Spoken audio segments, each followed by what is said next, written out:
আসসালামু আলাইকুম। কেমন আছেন সবাই? আশা করি ভালো। আমিও আল্লাহর রহমতে ভালো আছি। আজকে কথা বলবো মরিচ নিয়ে। আলহামদুলিল্লাহ, মরিচের এখনো পর্যন্ত আলহামদুলিল্লাহ অনেক সুস্থ আছে। আমি যদি গাছের কোয়ালিটি দেখাই, মাশাআল্লাহ অনেক সুন্দর। তো আপনাদের যাদের এলাকায় টানা বৃষ্টি হয়েছে, তো বৃষ্টির পর কী কী কীটনাশক দিবেন এই নিয়ে কথা বলবো। যদি আপনাদের সঠিক ধারণা না থাকে তাহলে আপনারা চাইলে এই ভিডিওটা পুরো দেখতে পারেন। আশা করি সুন্দর একটা ধারণা পেয়ে যাবেন, যেহেতু বর্ষাকালীন মরিচ অনেক সমস্যা থাকতে পারে। তাই আমি এই ভিডিওটা সম্পূর্ণ দেখার অনুরোধ রইল। আলহামদুলিল্লাহ, মরিচের গ্রোথ দেখেন, মাশাআল্লাহ অনেক সুন্দর হয়েছে। অনেক ব্যস্ততার কারণে এটার ভিডিও দিতে একটু লেট হয়ে গেছে। তো আমাদের এদিকে যেহেতু টানা বৃষ্টি হয়েছে, তো আপনারা অবশ্যই নিচের দিকে এসে একটু দেখবেন যাতে এই নিচের দিকে গোড়ার কোনো সমস্যা হয়েছে কিনা। অবশ্যই আপনারা যদি মরিচ গ্রীষ্মকালে মরিচ করতে চান, বর্ষাকালে বা গ্রীষ্মকালে যেটা বলেন, অবশ্যই অনেক অনেক অভিজ্ঞতা থাকতে হবে। না হলে আমি মনে করি মরিচ চাষে অন্ততপক্ষে না আসাই ভালো। যেটা আমি আমার নিজের প্রজেক্ট দেখে বুঝতে পারলাম আর কি। তাই অনেকেই ভিডিও দেয়, আপনারা ভিডিও দেখবেন, ভিডিও থেকে অনেক কিছু শেখা যায়। তাই আমার নিজের অভিজ্ঞতাটা আমি শেয়ার করার চেষ্টা করছি, আপনারা এর থেকে ভালো জানতে পারেন। তো আমাদের এদিকে যেহেতু টানা বৃষ্টি, তাই আমি আজকে কী কী দিচ্ছি এ নিয়ে যদি কথা বলি। এখানে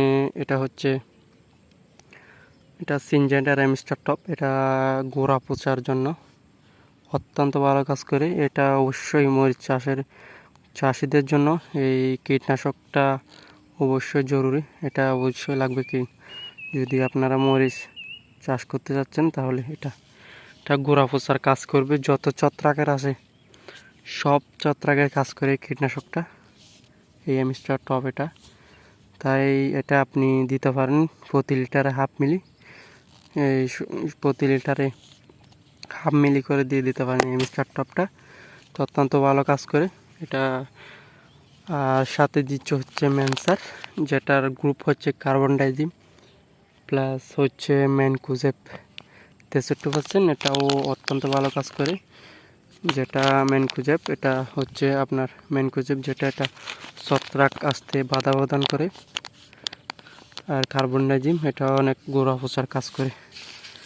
তাই এই দুইটা কীটনাশক আপনারা অবশ্যই টানা 2 থেকে 3 দিন বৃষ্টি হলে অবশ্যই আপনার মরিচ গাছে দিয়ে দিবেন, তাহলে ভালো একটা রেজাল্ট পাবেন আপনারা যদি চান। আর এগুলো দেওয়ার নিয়ম হচ্ছে, প্রথমে পুরো জমিটা ভিজিয়ে দিবেন, পুরো গাছটা ভিজিয়ে দিবেন, তারপরে গোড়ায় দিয়ে দিবেন। পুরো গোড়ায় দিয়ে গোড়ার মাটিগুলো ভিজিয়ে দিবেন, যাতে যদি গোড়া পচা আসে, অবশ্যই আসতে পারে, তাই আপনারা সতর্ক হতে পারেন। আর অনেকে বলতে পারেন, ভাই এগুলা দিলে গাছের গ্রোথ একটু কম হয়। তো আপনি গাছের গ্রোথ কম হবে এটা চিন্তা করে যদি ছত্রাকনাশক না মারেন, তাহলে তো গাছটাই মারা যাবে। তাই আগে গাছ বাঁচাতে হবে, তারপরে গাছের গ্রোথ অনেক কিছু আছে, অনেক কিছু দিয়ে গাছ গ্রোথ বাড়ানো যাবে। তাই আপনারা এই দুইটা কীটনাশক দিয়ে দিবেন অবশ্যই বৃষ্টির পর। আশা করি ভালো একটা রেজাল্ট পাবেন। আজকের ভিডিও আশা করি বুঝতে পারছেন। তো আপনারা মরিচ সম্বন্ধে যে কোনো ভিডিওর জন্য নিচে কমেন্ট করতে পারেন। যতটুকু আমার নিজের অভিজ্ঞতা, ততটুকু আপনাদের অভিজ্ঞতাটা বলার চেষ্টা করব। এ হচ্ছে আজকের ভিডিও। আশা করি বুঝতে পারছেন। ততক্ষণ পর্যন্ত পাশে থাকার জন্য ধন্যবাদ। আসসালামু আলাইকুম রহমতুল্লাহ।